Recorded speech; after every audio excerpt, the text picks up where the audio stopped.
지난 시간 우리는 안식을 함께 살펴봤습니다. 안식. 여러분 6일 동안의 창조 사역을 하나님께서 다 마치시고 7일째에 안식을 하셨습니다. 안식은 아무것도 하지 않는 날이 아니라 하나님과 인간이 이 각자의 자리에서 무언가를 최선을 다해서 하는 상태다라고 하였죠. 하나님은 자신의 성품과 능력을 발휘하여 하나님이 거하실 처소를 완성하여 그 처소에 충만하게 거하시고, 인간은 자신을 처소 삼아 거하시는 하나님의 그 영광에 정상적으로 반응하여 그분께 순종하며 전적으로 자신의 삶을 맡기는 것입니다. 그렇게 하나님과 인간이 함께 최선을 다하는 상태가 이 바로 성경에서 교훈하는 안식인 것입니다. 그러면 우리는 그 안식을 여러분 어디에서 누릴 수 있는 것입니까? 지금 이 예배하는 이 시간에 누릴 수 있는 것입니다. 때문에 성도는 예배에 대해 인식의 변화가 좀 일어날 필요가 있습니다. 그냥 몸만 나가서 대충 예배하면 된다라고 하는 그 사고에서 마음과 정성과 뜻을 다하여 예배한다라고 하는 사고로 바뀌어야 합니다. 왜냐하면 참되게 예배하는 그 자리에서 우리가 누리게 되는 것이 바로 안식이기 때문에 그렇습니다. 그러니까 다른 것은 미흡해도 예배만큼은 우리가 이 사활을 걸어야 하는 것이죠.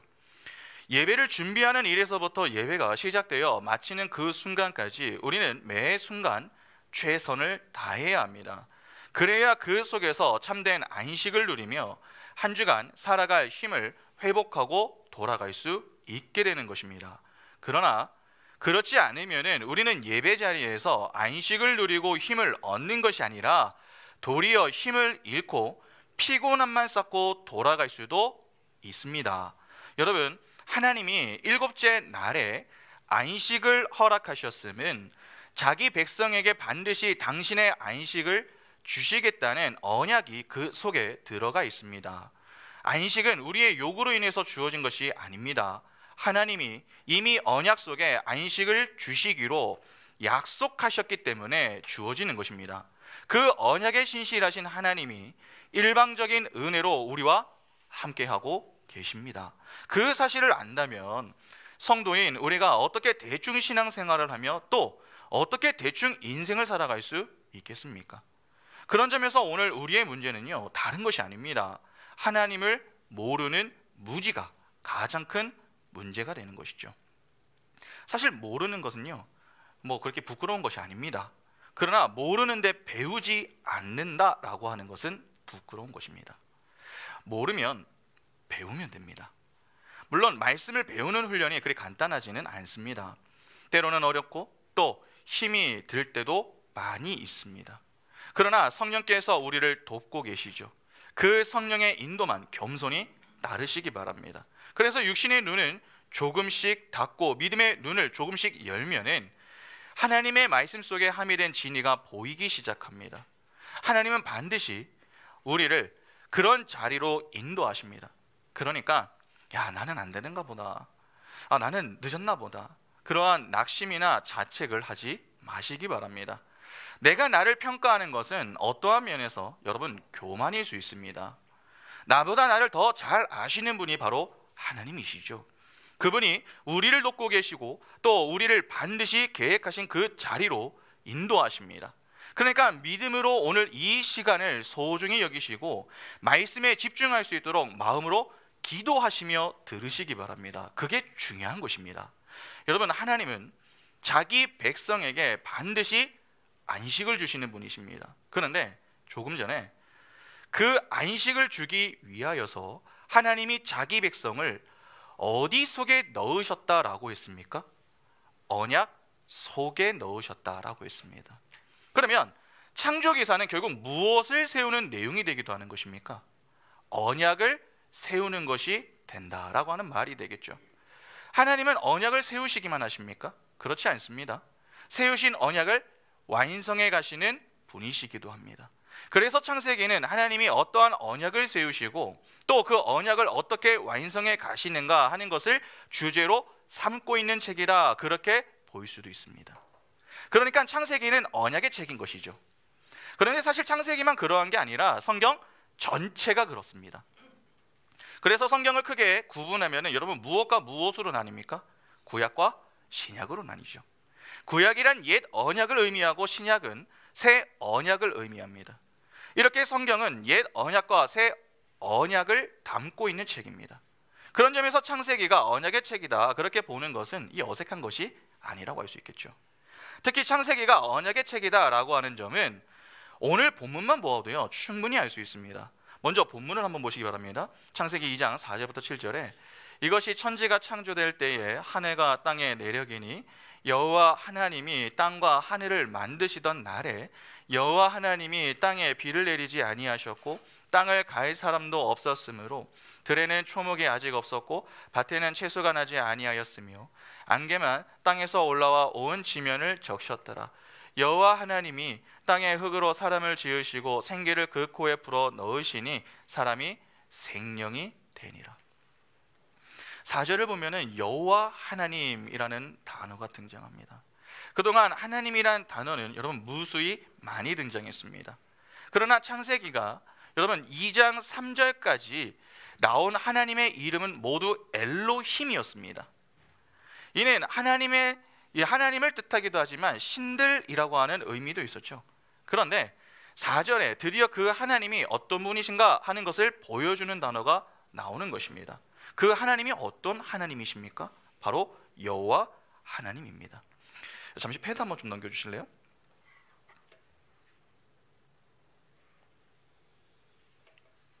넘겨졌나요? 보이세요? 자, 창세기 2장 3절과 4절을 보시면 뭐 위에 히브리어 그거 다 모르셔도 되는데 여러분 여기 보시면은 요게 지금 제가 표시한 게 엘로힘이라고 하는 단어입니다. 그러니까 창세기 1장 1절부터 2장 3절까지는 하나님이란 단어가 나오면 요 단어만 나왔습니다. 그런데 요 단어에서 딱 이제 2장 4절로 넘어가면은 여기에 똑같이 엘로힘이라는 단어가 나옵니다. 그런데 그 앞에 하나가 더 붙습니다. 뭐 잘 모르시는데 일단 표시된 것만 보시면 됩니다. 여호와라고 하는 단어가 하나 그 앞에 붙습니다. 여러분 본래 히브리어는요 이제 자음으로만 이루어져 있습니다. 자음, 모음이 없습니다. 그래서 우리는 여호와라고 읽지만 당시 사람들은요 야훼라고 읽었습니다. 야훼 엘로힘. 이 단어는 성경에 약 6,800번 정도가 등장을 합니다. 성경에서 이 정도로 사용이 되는 단어가 또 있습니까? 그러니까 이 야훼 엘로힘이라고 하는 하나님의 이름이 얼마나 중요한지 조금 이해가 되시죠? 어떻게 보면 성경의 큰 주제가 야훼라고 하는 이 하나님의 이름 안에 다 포함이 되어 있다라고 해도 틀리지 않습니다. 그만큼 이 이름의 의미는 중요한 것이죠. 그러면 야훼라는 이름이 담고 있는 내용이 무엇인가를 한번 잠깐 보겠습니다.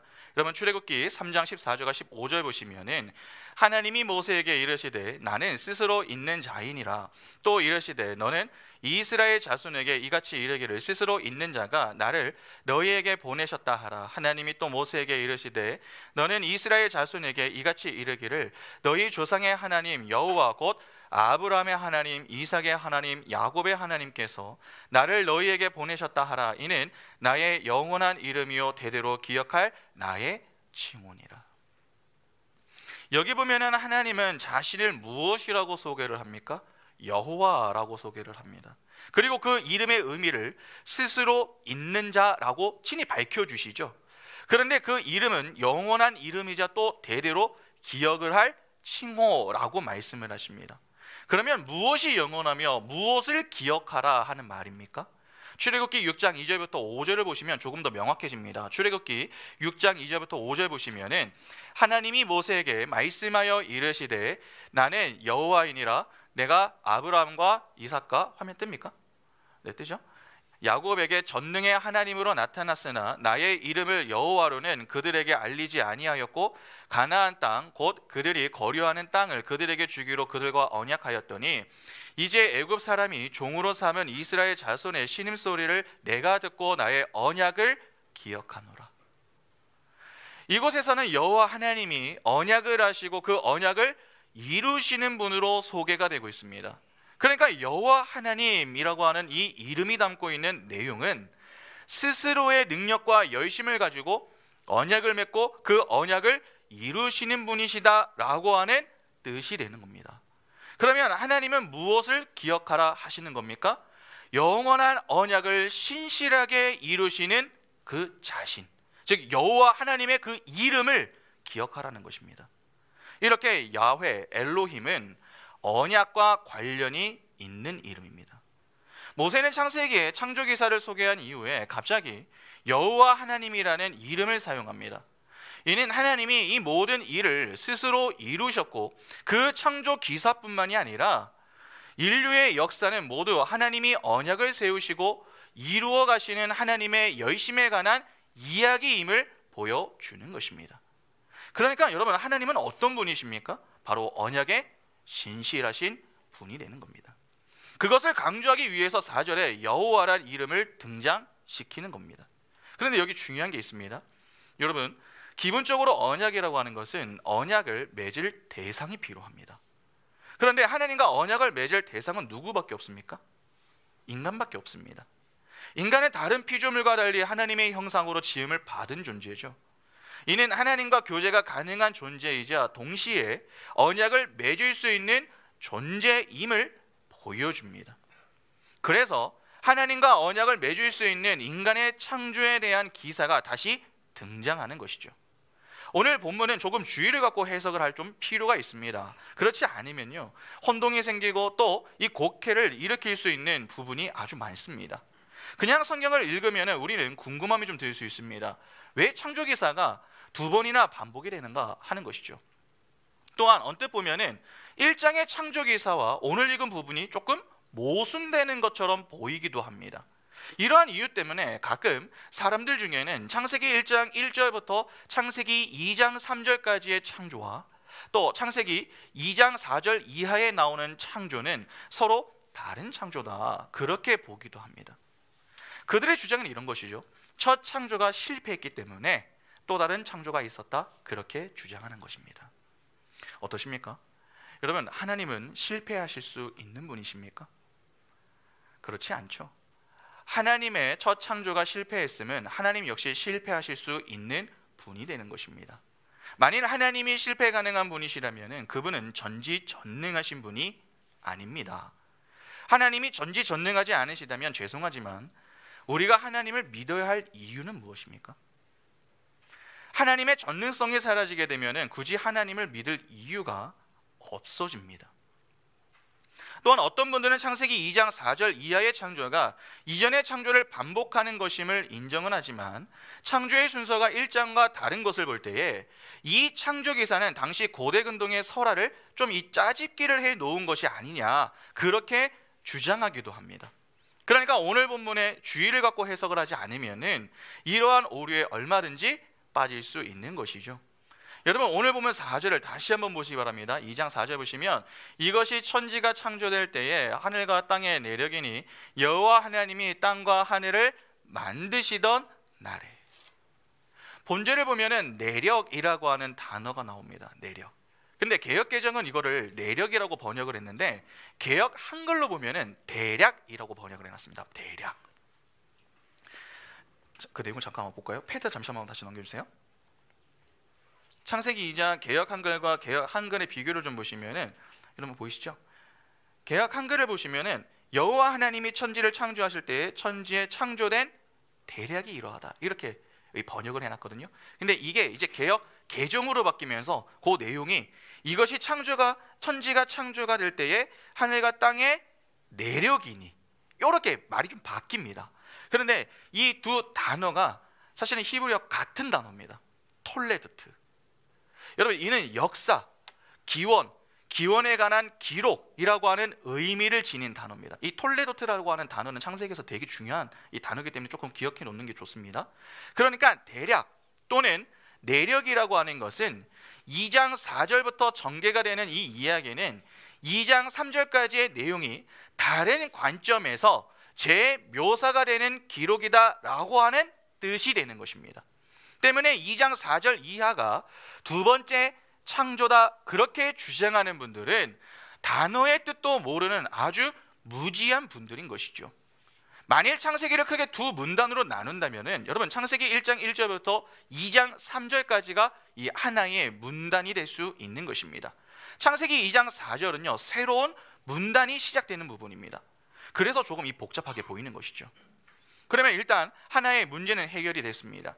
창세기 2장 4절부터 나오는 기사는 두 번째 창조 기사가 아님을 확인했습니다. 그런데 또 하나 해결해야 할 문제가 있죠. 오늘 본문을 읽어보면은 1장과 서로 모순되는 것 같은 부분이 있습니다. 창세기 2장 5절을 보시기 바랍니다. 여호와 하나님이 땅에 비를 내리지 아니하셨고 땅을 갈 사람도 없었으므로 들에는 초목이 아직 없었고 밭에는 채소가 나지 아니하였으며. 자, 여기 보면은 아담이 창조가 되기 전에 천지가 어떻게 묘사가 되고 있습니까? 초목이 없었고 밭에 채소가 나지 않았다, 그렇게 이야기하고 있습니다. 분명 셋째 날 창조 때에 하나님은 초목과 채소들을 창조하셨습니다. 창세기 1장 11절과 12절에 하나님이 이르시되 땅은 풀과 씨 맺는 채소와 각기 종류대로 씨 가진 열매 맺는 나무를 내라 하시니 그대로 되어 땅이 풀과 각기 종류대로 씨 맺는 채소와 각기 종류대로 씨 가진 열매 맺는 나무를 내니 하나님이 보시기에 좋았더라. 이렇게 하나님은 셋째 날에 초목과 채소를 창조하셨습니다. 인간은 여섯째 날에 창조가 되었죠. 그러면 순서상 여러분 인간이 창조가 되기 전에 적어도 초목과 채소가 있었다, 그렇게 표기되는 게 정상 아닙니까? 그런데 오늘 본문인 5절을 보면은 인간이 창조가 되기 전에 초목과 채소가 없었다, 그렇게 기록하고 있습니다. 때문에 서로 모순되는 것처럼 보이기도 합니다. 그러나 이는 모순이 아닙니다. 여러분 모세는 그리 허술한 사람이 아닙니다. 그는 애굽에서 40년을 왕자로 지냈던 인물입니다. 당시에 애굽이 어떤 곳인 줄 아십니까? 천문학을 비롯하여서 세상의 모든 학문과 문명, 과학이 가장 발달했던 곳이었습니다. 그곳에서 그 모든 것을 배우며 자랐던 그였습니다. 그런 그가 책을 허술하게 쓸 수 있겠습니까? 결코 그렇지 않습니다. 그는 의도적으로 이렇게 쓴 것입니다. 창세기 2장 3절까지의 창조기사는 천지 창조의 전체를 개괄적으로 기록을 한 것입니다. 그러나 2장 4절부터는 하나님과 직접 언약을 맺는 언약의 당사자인 인간에 초점을 두고 기록을 하고 있습니다. 그러니까 2장 4절 이하는요 창세기 여섯째 날의 창조를 사람이라는 존재에 더욱 초점을 두어 부연 설명을 하고 있는 것이죠. 그래서 모세는 사람이라는 존재가 하나님에게 얼마나 소중한 존재인가를 강조하는 단어와 문투를 사용하여 2장 4절 이하를 기록하고 있는 것입니다. 5절을 좀 유의해서 보시면은 그 문장의 강세는요 들에 초목이 없었고 밭에 채소가 없었다, 여기에 있지 않습니다. 오히려 땅을 갈 사람이 없었다, 여기에 있습니다. 여기 들과 밭이라고 번역이 된 단어는요 땅이라고 번역이 된 단어와는 다른 단어입니다. 그러니까 땅에 초목과 채소가 없었던 게 아니라 인간이 경작하고 다스릴 들과 밭에 초목이 없었던 것이죠. 좀 이해가 되시죠? 모세가 이 문장에서 강조하고 싶었던 것은 이 천지 만물 중에 가장 중요한 사람이라는 존재가 아직 없었기 때문에 그들이 다스리고 경작해서 풍성한 수확을 할 밭과 들의 초목과 채소가 존재하지 않았음을 강조하는 것입니다. 그러니까 이를 쉽게 설명하면 이렇습니다. 하나님이 셋째 날에 땅에 초목과 채소를 창조하셨습니다. 그래서 땅에는 초목과 채소가 있었습니다. 다만 어떤 특정 지역에는 초목과 채소가 없었다는 것입니다. 그러면 그곳이 어디입니까? 어디에 없는 것입니까? 바로 에덴 동산입니다. 하나님이 에덴 동산에 인간을 여러분 두시기 전에 초목과 채소가 나지 않게 하셨음은 어떤 특별한 교훈을 줄 목적이 있었다는 것입니다. 이 부분은 제가 조금 뒤에 설명을 드리겠습니다. 일단 중요한 것은 사람이라는 존재가 없었다 하는 것이 핵심입니다. 초목과 채소는 사람에 의해 다스려지고 경작이 되어질 때에 그 존재가 생긴다 하는 것에 이 초점을 지금 두고 있는 것입니다. 그래서 모세는 땅에 초목과 채소가 없었다고 이야기하지 않고 들과 밭에 초목이 채소가 없었다, 그렇게 기록하고 있는 것입니다. 초목과 채소뿐만이 아니라 모든 피조물들은 인간의 다스림 속에서 하나님의 영광을 나타내도록 지어진 것입니다. 때문에 하나님과 피조물 사이에서 이 가교 역할을 하는 인간이 없는 초목과 채소는 그 존재 자체가 무의미한 것입니다. 그만큼 인간은요, 특별한 존재입니다. 그런데 그 인간이 어떻게 해서 창조가 됩니까? 7절을 보시면 여호와 하나님이 땅의 흙으로 사람을 지으시고 생기를 그 코에 불어 넣으시니 사람이 생명이 되니라. 본절을 보면은 하나님이 사람을 흙으로 지으셨다고 합니다. 여기서 흙은 땅의 티끌이라고 하는 뜻입니다. 성경은 사람이 티끌로 지어졌음을 밝히면서 사람은 하나님이 주시는 생명력이 끊기고 하나님과 관계가 없는 자가 될 때에 그저 티끌에 불과한 존재다라고 하는 것을 강조합니다. 성경에서 티끌은요, 아주 보잘것없는 존재를 가리킬 때에 사용이 되는 단어입니다. 창세기 18장 27절 보시면 아브라함이 대답하여 이르되 나는 티끌이나 재와 같사오나 감히 주께 아뢰나이다. 사무엘상 2장 8절에 가난한 자를 진토에서 일으키시며 빈궁한 자를 거름더미에서 올리사 귀족들과 함께 앉게 하시며 영광의 자리를 차지하게 하시는도다. 땅의 기둥들은 여호와의 것이라 여호와께서 세계를 그것들 위에 세우셨도다. 여러분, 여기서는 티끌과 거름더미를 동격으로 놓고 있습니다. 그러니까 티끌인 인간은 하나님과 관계가 끊어질 때에 거름더미, 즉 똥에 불과하다는 것입니다. 뿐만 아니라 티끌은요, 저주, 심판, 패배를 나타낼 때에도 사용이 됩니다. 열왕기상 16장 2절부터 4절 보시면 내가 너를 티끌에서 들어 내 백성 이스라엘 위에 주권자가 되게 하였거늘 내가 여로보암의 길로 행하며 내 백성 이스라엘에게 범죄하게 하여 그들의 죄로 나를 노엽게 하였은즉 내가 너 바하사와 내 집을 쓸어버려 내 집이 느밧의 아들 여로보암의 집같이 되게 하리니 바하사에게 속한 자가 성읍에서 죽은즉 개가 먹고 그에게 속한 자가 들에서 죽은즉 공중의 새가 먹으리라 하셨더라. 하나님이 바하사를 티끌에서 들어서 세웠습니다. 그런데 바하사가 하나님의 목적에 맞지 않게 되니까 다시 무엇으로 돌려보내십니까? 티끌로 돌려보내십니다. 그와 그에게 속한 자의 시체를 개와 새들이 먹을 것이다, 그렇게 말씀하죠.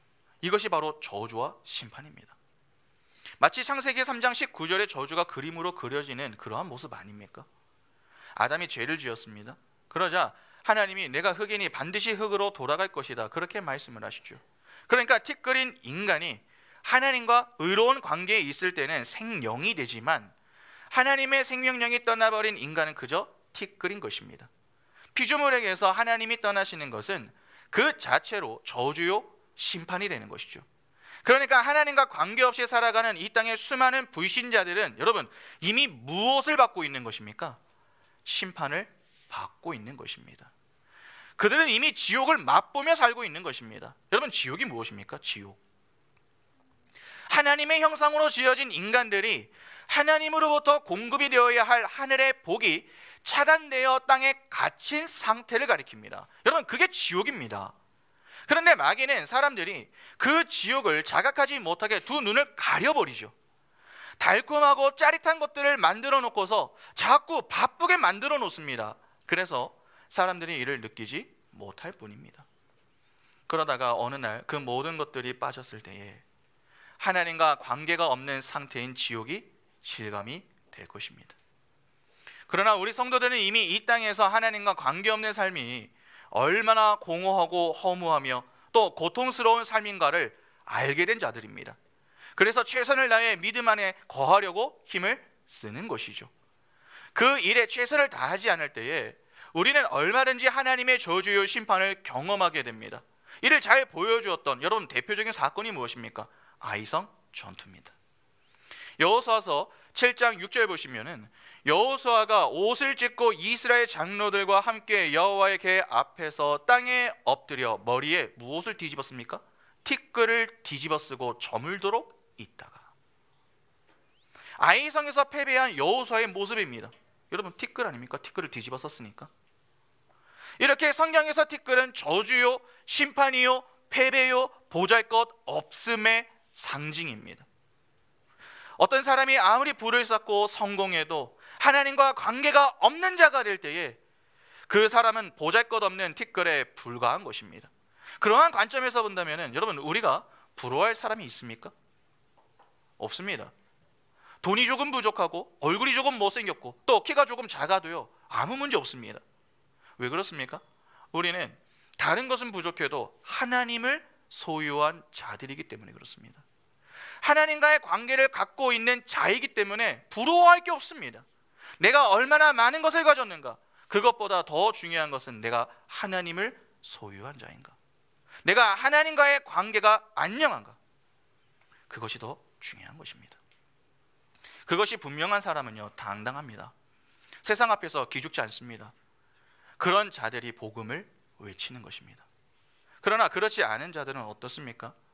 세상이 추구하는 힘의 원리를 추구하기 때문에 상대적으로 부족한 자신, 초라한 자신을 보면서 더 가진 자, 더 높은 자 앞에서 자꾸 주눅이 드는 것이죠. 여러분, 그런 자들이 어떻게 복음을 외칩니까? 복음을 외쳐도 엉뚱한 복음을 외치겠죠. 가끔 교회에 국회의원이 오거나 대통령이 오면은 박수를 치고 앞에 나와 한마디 하게 하는 그러한 교회가 있습니다. 여러분, 가난하고 힘없는 사람이 왔을 때도 그렇게 합니까? 왜 차별합니까? 그리고 목사가 나와서 우리 교회는 수많은 대통령들이 방문한 교회다, 우리 교회는 하나님의 복을 받은 교회다, 그렇게 자랑을 하는데 정말 그렇습니까? 여러분, 그러면 대통령이 방문하지 않은 교회는 복을 받지 못한 교회입니까? 왜 대통령이 오고 국회의원이 온 것이 하나님의 복입니까? 그것을 복으로 이야기하는 것 자체가 교회가 타락했음을 보여주는 것입니다. 여러분, 예배 자리에 나온 자들은요, 모두가 동등한 예배자일 뿐입니다. 대통령이나 국회의원이 교회에 나왔다면 예배자로 나온 것이지 대통령이나 국회의원으로 나온 게 아닙니다. 그러면 그냥 조용히 예배만 하고 돌아가면 되는 것이죠.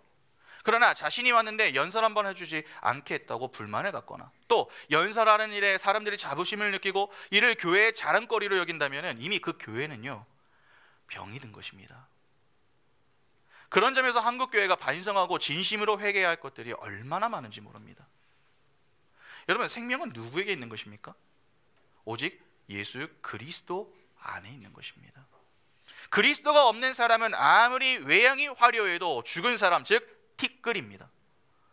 우리는 사람의 가치를 그가 그리스도 안에 있는 자인가의 여부로 판단할 수 있는 것이지 그가 가진 재산이나 지위와 같은 것으로 판단해서는 안 됩니다. 대통령이 다녀간 교회가 부러우십니까? 그것에 환호하고 좋아하는 그 성도들이 부러우십니까? 진짜 영광을 받으셔야 하는 분은 따로 있습니다. 그 영광이 인간에게로 향하는 것은 적절하지 않습니다. 우리가 진정 성숙한 그리스도인이 맞다면 우리의 가치관은 변해야 합니다. 우리가 부러워해야 할 것은 그런 외향적인 조건들이 아니죠. 그가 얼마나 예수 그리스도와 하늘의 복을 풍성히 누리며 사는가를 부러워해야 하는 것입니다. 갈라디아서 6장 12절부터 18절에 무릇 육체의 모양을 내려하는 자들이 억지로 너희에게 할례를 받게 함은 그들이 그리스도의 십자가로 말미암아 박해를 면하려 한 뿐이라. 할례를 받은 그들이라도 스스로 율법을 지키지 아니하고 너희에게 할례를 받게 하려 하는 것은 그들이 너희의 육체로 자랑하려 함이라. 그러나 내게는 우리 주 예수 그리스도의 십자가 외에 결코 자랑할 것이 없으니 그리스도로 말미암아 세상이 나를 대하여 십자가에 못 박히고 내가 또한 세상을 대하여 그러하니라. 할례나 무할례가 아무것도 아니로되 오직 새로 지으심을 받는 것만이 중요하니라. 무릇 이 규례를 행하는 자에게와 하나님의 이스라엘에게 평강과 긍휼이 있을지어다. 이후로는 누구든지 나를 괴롭게 하지 말라. 내가 내 몸에 예수의 흔적을 지니고 있노라. 형제들아, 우리 주 예수 그리스도의 은혜가 너희 심령에 있을지어다. 아멘. 적어도 바울이 이 했었던 고백이 오늘 우리의 고백이 되어야 하지 않겠습니까? 우리는 하나님을 사모하며 하나님의 말씀이라면 모든 말씀에 순종하는 자, 여러분 부러워하고 계십니까? 어떻게든 말씀을 더 집중해서 듣기 위해 노력하는 그 모습, 말을 하면은 오직 예수만 이야기하는 그 모습, 오직 작은 예수가 되기를 바라며 자신의 유일한 자랑은 예수 믿는 것임을 자랑스럽게 이야기하는 그 모습을 부러워해 보신 적이 있느냐는 것입니다. 세상의 것들에 대해서는 부러워하면서 신앙에 대해서는 별로 부러워하지 않습니다. 여러분, 왜 그렇습니까? 신앙의 가치를 모르기 때문에 그렇습니다. 세상 것들이 신앙보다 더 가치가 있다, 그렇게 여기고 있기 때문에 그런 것이죠. 그래서 내 신앙이 자라지 않는 것입니다. 그래서 내 신앙에 열심과 열정이 생기지 않는 것입니다. 우리가 진짜 예수를 믿는 성도가 분명하다면 우리는 변합니다. 내가 변하고 싶어서 변하는 게 아니라 하나님이 나를 변화시키기 때문에 자연스럽게 변합니다. 그 변화가 무엇입니까? 나를 자랑하던 자리에서 예수를 자랑하는 자리로, 세상의 것을 부러워하던 자리에서 예수를 더 잘 믿는 자를 부러워하는 자리로 옮겨가는 것입니다. 그런 변화를 반드시 이루어 내시는 분이 바로 하나님이십니다. 그러니까 예수를 믿음에도 불구하고 변하지 않는다, 여러분, 그건 문제가 있는 겁니다. 변화가 더딘 것과 변화가 없는 것은 다릅니다. 여러분, 예수를 믿고 변화가 더딜 수는 있습니다. 그러나 변화가 없을 수는 없습니다. 하나님은 반드시 자기 백성을 변화시키시는 분이십니다. 그런 점에서 오늘 우리는 말뿐인 죽은 신앙을 갖고 있는지, 아니면 삶의 변화가 있는 산 신앙을 갖고 있는지 좀 돌아볼 필요가 있습니다. 여러분, 모든 인간은 딱 두 부류로 나뉩니다. 한쪽은 하나님의 택함을 입은 자들이고, 다른 한쪽은 하나님의 택함을 입지 못한 자들입니다. 세상이 정해놓은 분류는 그리 중요하지 않습니다. 지구상에 여러분, 인간은요 딱 이 두 부류밖에 없습니다. 하나님의 언약 속에 있는 자와 언약 밖에 있는 자, 하나님의 선택을 받은 자와 유기된 자, 이렇게만 구분이 될 뿐입니다. 하나님의 선택을 받은 자들은 모두 영생을 소유한 자입니다. 그런 관점에서 모두가 평등합니다. 그리고 하나님의 선택에서 제외된 자들은 그저 티끌이라는 점에서도 역시 평등합니다. 그런데 세상은 그 티끌들에게 서로 경쟁을 하도록 만들어 놓죠. 시합이라고 하는 것이 여러분, 결국 인간의 경쟁 구도가 만들어낸 결과물 아닙니까? 그래서 티끌들은 그 경쟁 속에서 재미를 찾습니다. 내가 누구보다 좀 앞서면 마치 또 우월해진 듯한 감정을 갖고 자신보다 못한 사람을 가볍게 여기고 무시하는 거 아닙니까? 그렇게 실제 자신의 모습을 잊고 사는 것입니다. 그게 여러분, 저주입니다. 그러나 하늘의 비밀을 알게 된 자들은 절대로 경쟁을 하지 않습니다. 내가 이기기 위해서 남을 밟거나 이용하는 행위를 하지 않습니다. 우리는 그저 티끌에 불과한 자들이었는데 하나님이 이렇게 생명 있는 자로 만들어 주셨다는 복음이 너무 감사해서 사소한 것들로 경쟁하지 않는 것이죠. 또한 세상이 추구하는 힘이 없다, 그렇게 해서 기죽지도 않습니다. 야고보서 2장 1절부터 4절 보시면, 내 형제들아, 영광의 주 곧 우리 주 예수 그리스도에 대한 믿음을 너희가 가졌으니 사람을 차별하여 대하지 말라. 만일 너희 회당에 금가락지를 끼고 아름다운 옷을 입은 사람이 들어오고 또 남루한 옷을 입은 가난한 사람이 들어올 때에 너희가 아름다운 옷을 입은 자를 눈여겨보고 말하되 여기 좋은 자리에 앉으소서 하고, 또 가난한 자에게 말하되 너는 거기 서 있든지 내 발등상 아래에 앉으라 하면 너희끼리 서로 차별하며 악한 생각으로 판단하는 자가 되는 것이 아니냐. 이렇게 우리 인간은 하나님의 사랑과 은혜를 떠나서는 티끌에 불과한 사람임을 아는 자로 여러분, 외모로 사람을 판단하지도 않고 경쟁 상대로 여기지도 않습니다. 이사야 2장 22절에 너희는 인생을 의지하지 말라. 그의 호흡은 코에 있나니 샘할 가치가 어디 있느냐.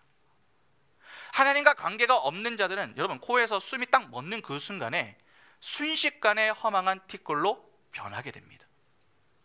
아무리 엄청난 부를 쌓고 또 화려한 명성과 인기를 누렸어도 숨만 멎으면 곧 티끌로 변해 버리고 맙니다. 세상 사람들은 전부 이 땅에서의 삶만 준비를 하죠. 그러나 이후의 삶을 여러분 준비하셔야 합니다. 그래서 욥기 4장을 보면은 인간을 흙집에 살며 티끌로 털을 삼고 하루살이에게도 눌려 죽을 자다, 그렇게 묘사를 합니다. 욥기 4장 19절 보시면, 하물며 흙집에 살며 티끌로 털을 삼고 하루살이 앞에서라도 무너질 자이겠느냐. 따라서 우리는 하나님 앞에서 우리의 연약함을 인정하고 하나님의 도움만을 구하며 겸손히 매일을 보내야 하는 것입니다. 하나님과 관계가 없는 우리는 그저 티끌이기 때문에 그렇죠. 여러분, 우리는 티끌입니다. 그런데 그 인간에게 하나님이 생기를 불어 넣으십니다. 사실 동물과 인간의 차이가 바로 여기서 발생하는 것이죠. 여러분, 우리는 자꾸 흙으로 사람을 지으셨다라고 하는 것을 두고서 동물과는 다르다 그렇게 말을 하는데 그렇지 않습니다. 창세기 2장 19절에 여호와 하나님이 흙으로 각종 들 짐승과 공중의 각종 새를 지으시고 아담이 무엇이라고 부르나 보시려고 그것들을 그에게 이끌어 가시니 아담이 각 생물을 부르는 것이 곧 그 이름이 되었더라. 동물들도 흙으로 지음을 받았습니다. 그러니까 인간이나 동물이나 흙으로 지음을 받은 것은 다 똑같은 것이죠. 그러나 차이가 있습니다. 여러분, 동물에게는 없으나 인간에게는 하나님의 생기가 주어집니다. 여기에 생기라고 하는 말은 생명의 기운이라는 뜻입니다. 그러니까 최초의 인간에게 부어졌던 생기는 언제든지 철회될 수 있는 생명의 기운이었지 생명 자체가 아니었던 것입니다. 성경은 그러한 생명의 기운을 소유했던 아담이 어떻게 영원한 생명을 얻게 되는지를 기록해 놓은 것입니다. 하나님은 자기 희생과 십자가를 통해서 자신의 백성 안에 영원히 내주하시는 방법으로 그 백성들을 생명의 기운 정도가 아니라 이제는 아예 이 생명으로 만들어 내실 것을 성경 전체에서 보여주시는 겁니다. 여기서 우리가 주목할 것은 여러분, 인간은요 땅과 분리가 될 수 없는 존재라는 사실입니다. 인간 중에 누구도 땅과 분리되어 살 수 있는 자가 있습니까? 없습니다. 여기서 말하는 땅은 하나님의 나라입니다. 다시 말해서 인간은 하나님의 나라와 분리가 될 수 없다는 것입니다. 그런데 하나님의 나라는 아무나 들어갈 수 있는 곳이 아니죠. 누가 들어갈 수 있습니까? 하나님의 은혜를 입은 자들만이 들어갈 수 있습니다. 그래서 오늘 본문에 자꾸 하나님의 은혜를 반복적으로 교훈하는 것입니다. 여러분, 인간은요 하나님의 은혜가 아니면 티끌에 불과한 존재입니다. 하나님의 생기가 없으면 그냥 티끌입니다. 우리는 그냥 자꾸 흙으로 만드셨다고 할 때에 안 움직이는 그러한 상태다 그렇게만 생각을 하지만 그렇지가 않습니다. 동물들도 흙으로 지음을 받았습니다. 그런데 그들이 그냥 죽은 상태로 가만히 있었습니까? 그렇지 않았습니다. 돌아다녔습니다. 그러니까 인간도 똑같습니다. 흙으로 지음을 받아서 돌아다니는 상태였습니다. 그런데 그런 인간에게 무엇이 주어진 것입니까? 하나님의 생기라는 은혜가 부어진 것입니다. 그러니까 그 속에 생명이 주어지면서 생명이 된 것이죠. 이 말은 하나님의 은혜가 없는 자는 살아도 산 것이 아니라는 말이 됩니다. 하나님의 생기가 없는 상태는 여러분 곧 죽은 상태입니다. 소위 강시와 같은 그런 존재로 살고 있는 것이죠. 우리 눈에 살아있는 것처럼 보이는 것이지 하나님을 모르는 자는 죽은 자와 다르지가 않습니다. 그래서 에베소서 2장 1절은 뭐라고 합니까? 에베소서 2장 1절에 그는 허물과 죄로 죽었던 너희를 살리셨도다. 하나님이 우리를 어디에서 살리셨다고 합니까? 허물과 죄로 죽었던 너희를 살렸다고 합니다. 그러니까 살아있는 것 같으나 살아있는 존재가 아니었다 하는 말이죠. 인간이란 존재가 그렇습니다. 인간이 인간다울 수 있는 것은 하나님의 은혜가 부어질 때입니다. 하나님의 은혜가 없으면 인간은 인간일 수가 없습니다. 그렇기 때문에 우리에게 필요한 것은 다른 게 아닙니다. 하나님의 은혜입니다. 자꾸 우리가 하나님의 은혜를 사모하고 구해야 하는 이유가 바로 이 때문입니다. 하나님의 은혜 속에 생명이 있습니다. 성경에서 교훈하는 생명은 예수 그리스도입니다. 그래서 우리에게는 예수 그리스도가 필요하다 그렇게 이야기하는 것입니다. 예수 그리스도를 소망하는 자, 예수 그리스도를 믿는 자들만이 생명이 됩니다. 그런 자들에게만 주어지는 것이 바로 하나님의 나라인 것이죠. 그런데 여기서 놓치지 말아야 할 내용이 있습니다. 여러분, 하나님이 인간에게 생기를 불어 넣으셔서 인간이 생명이 되었습니다. 그 이유가 무엇 때문입니까? 여러분, 왜 하나님께서 생명이 되게 하신 것입니까? 인간에게 무언가 시킬 일이 있기 때문입니다. 그 일이 무엇입니까? 바로 땅을 경작하는 것입니다. 5절을 보면 땅을 갈 사람이 없었다 그렇게 기록을 하고 있죠. 사람이 땅을 경작하지 않았더니 무엇이 없습니까?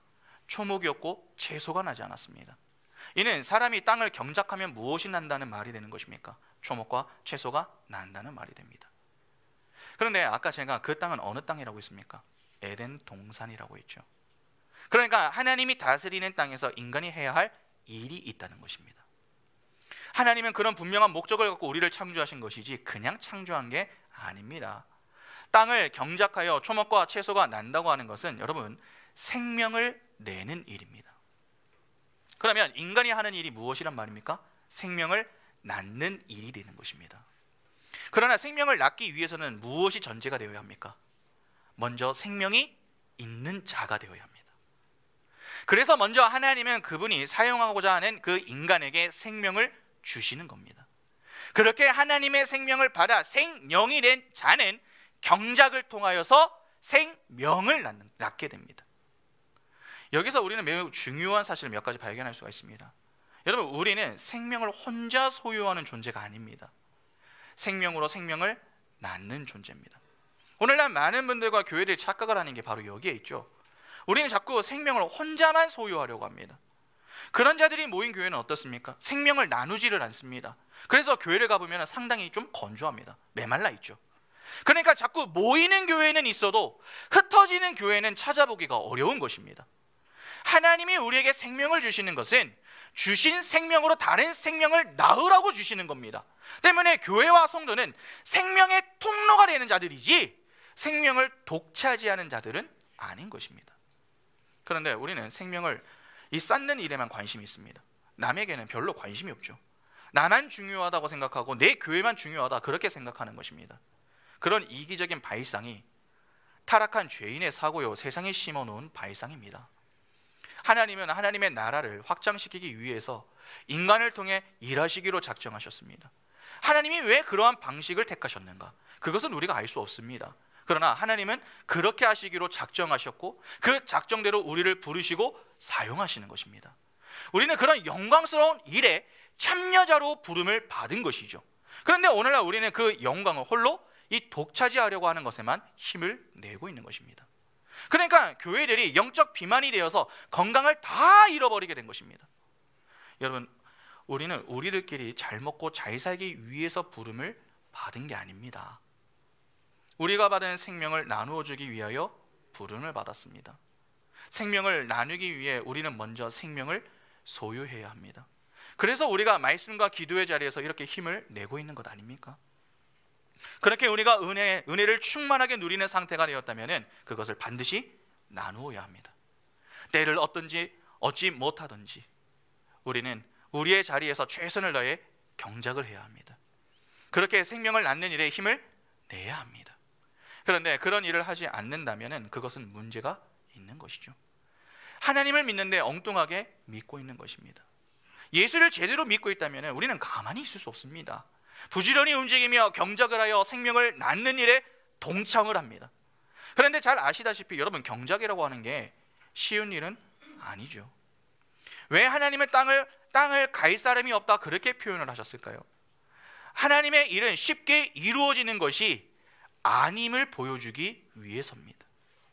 여러분, 경작을 한다는 것은 땀을 흘려야 함을 의미합니다. 어떻게 경작을 하는데 쉬울 수 있습니까? 여러분, 농사 짓는 분들은 잘 한번 생각해 보시기 바랍니다. 그분들이 얼마나 수고와 노력을 많이 하십니까? 그렇게 땀을 흘리며 경작을 하여 가을에 수확을 하는 것입니다. 그러니까 땀을 흘린다고 하는 것은 우리의 수고와 노력이 들어간다는 것이죠. 그렇습니다.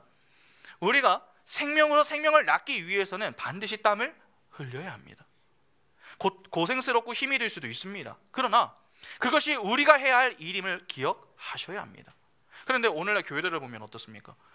힘든 것을 싫어하고 안 하고 기피하려고 하죠. 그러니까 땀을 흘리기 싫어하는 것입니다. 왜 오늘날 생명을 낳지 못하는 것입니까? 교회가 땀을 흘리지 않기 때문에 그렇습니다. 내가 땀을 흘리지 않아도 남이 흘려주겠지. 여러분, 그렇게 생각하는 분들이 의외로 많이 있습니다. 아닙니다. 남이 흘리지 않아도 내가 흘려야 한다, 그렇게 생각을 하셔야 됩니다. 여러분, 신앙생활은 만만하지 않습니다. 우리는 편해지라고 부름을 받은 게 아니라 땀을 흘리며 일을 하라고 부름을 받은 것입니다. 그런데 그 일은 어떤 일입니까? 생명을 낳는 영광스러운 일입니다. 우리는 자꾸 땀을 흘리는 것으로 인한 불평과 불만이 가득합니다. 그러나 하나님이 하나님의 영광에 우리를 동참시켜 주신 그 자체가 여러분 은혜 아닙니까? 그 은혜를 안다면은 우리가 땀을 흘린다 한들, 무슨 불평과 불만이 나옵니까? 오히려 어떤 수고든 감사합니다. 그러면 그렇게 믿음으로 수행하는 것, 그게 정상 아닙니까? 우리가 왜 불평하는 줄 아십니까? 내 힘으로 하려고 하는 그 문제도 있겠지만 하나님의 은혜를 모르는 문제가 더 큽니다. 내가 어떤 자리로, 어떤 자로 부름을 받았는가를 모르기 때문에 입술이 자꾸 나오는 것입니다. 아닙니다. 우리는 어떤 일을 하기 그 이전에 그 일의 성격을 바르게 알아야 합니다. 우리가 이 자리에 왜 있습니까? 여러분, 지금 이 자리에 왜 나오셨습니까? 우리 이 자리에 왜 있는 것이죠? 하나님의 영광을 위해 이 자리에 있는 거 아닙니까? 하나님이 그분의 은혜로 우리를 영광의 자리에 초청하셨습니다. 그렇다면 우리가 할 일은 어떤 말씀이든 기쁨과 설렘으로 순종하는 것입니다. 그렇게 하면 하나님은 우리에게 그분의 영광을 보여주시는 것이죠. 그 속에서 우리는 그 영광을 바라보며 감사와 찬양이 고백될 수 있는 것입니다. 여러분, 그게 중요합니다. 그런데 명심하셔야 할 일이 있습니다. 분명 하나님의 일은 우리의 수고가 필요합니다. 그러나 열매는 우리의 수고로 맺는 게 아닙니다. 하나님의 은혜로 맺는 것입니다. 여러분, 5절을 다시 한번 보시면은 5절 보시면 그 땅에 초목과 채소가 나지 않은 이유를 사람이 땅을 경작하지 않았기 때문이다 라고 하는 이유도 거론하고 있지만, 하나님이 그 땅에 무엇을 내리지 않았기 때문이다 하는 내용도 있습니까? 비를 내리지 않았기 때문이다 라고 하는 내용도 있습니다. 비는 물이죠. 물은 생명입니다. 다시 말해서 하나님의 은혜가 임하지 않은 수고는 아무리 해도 의미가 없다는 말입니다. 우리가 자꾸 일을 하다 보면 착각하게 되는 것이 무엇입니까? 내가 조금만 하면 어떻게 되겠지, 그렇게 결과를 예상하는 것입니다. 그러니까 자신도 모르게 교만해지는 것이죠. 그러나 기억하시기 바랍니다. 내가 아무리 노력을 해도 하나님이 그 위에 은혜를 부어주지 않으시면은 나의 모든 노력은 물거품이 되는 것입니다. 잠언 16장 9절에 사람이 마음으로 자기의 길을 계획할지라도 그의 걸음을 인도하시는 이는 여호와이시니라. 우리의 걸음을 인도하시는 분은 내가 아닙니다. 하나님이십니다. 이는 하나님의 은혜가 가장 중요하다 하는 것이죠. 우리의 수고와 헌신은 우리의 힘과 경험이 아니라 하나님의 은혜에서 비롯되어야 합니다. 내 힘과 능력을 의지하면 기쁨보다 실망할 일이 더 많습니다. 그러나 하나님의 은혜를 의지하면 실망할 일이 없습니다. 여러분, 오늘 우리가 할 일이 무엇입니까? 하나님이 어떤 분이신가를 바르게 아는 것입니다. 하나님이 어떤 분이십니까? 우리에게 생명을 주시며 우리에게 영광스러운 사명을 맡기신 분이십니다. 그 영광스러운 자리로 우리를 불러주신 것만 해도 감사한데, 하나님은 그 일을 잘 감당할 수 있도록 우리에게 필요한 은혜를 공급해 주시기까지 합니다. 그래서 생명으로 생명을 낳는 그 영광의 자리에 우리가 서게 되는 것이죠. 여러분, 그 사실을 우리가 근데 어떻게 알 수 있습니까? 우리가 믿는 그 하나님이 바로 여호와 하나님이라고 하는 사실을 통해 알 수 있는 것입니다. 그분은 언약에 신실하신 분이십니다. 그런 분이 우리와 맺은 언약을 잊지 않고 계십니다. 지금도 일하며 우리를 선하게 인도하고 계십니다. 우리가 할 일은 그 신실하신 여호와 하나님만 바라보는 것입니다. 그 하나님과 동행하며 인도하심에 믿음으로 순종하는 것입니다. 비록 힘이 들고 어렵더라도 여러분, 힘을 내시기 바랍니다. 믿음으로 땀을 흘리며 경작하는 그 작은 수고를 하나님이 기뻐하십니다. 그리고 그분의 때에 우리에게 큰 기쁨을 맛보게 하십니다. 시편 126편 5절과 6절 보시면 눈물을 흘리며 씨를 뿌리는 자는 무엇으로 거둡니까? 기쁨으로 거두리로다. 울며 씨를 뿌리러 나가는 자는 반드시 기쁨으로 그 곡식단을 가지고 돌아오리로다. 하나님은 반드시 우리에게 기쁨을 거두게 하십니다. 그 사실을 기억하며 오늘 내게 허락하신 그 자리에서 여러분, 믿음으로 땅을 경작하시기 바랍니다. 그리하여 하나님의 은혜를 힘입어 우리가 경작하는 그 땅에 새로운 생명이 생겨나는 모습을 바라보며 함께 기뻐하고 감사함으로 하나님의 영광을 찬미할 수 있는 그 복된 인생이 다 될 수 있기를 간절히 소망합니다. 우리 이 시간 같이 함께 찬양하겠습니다.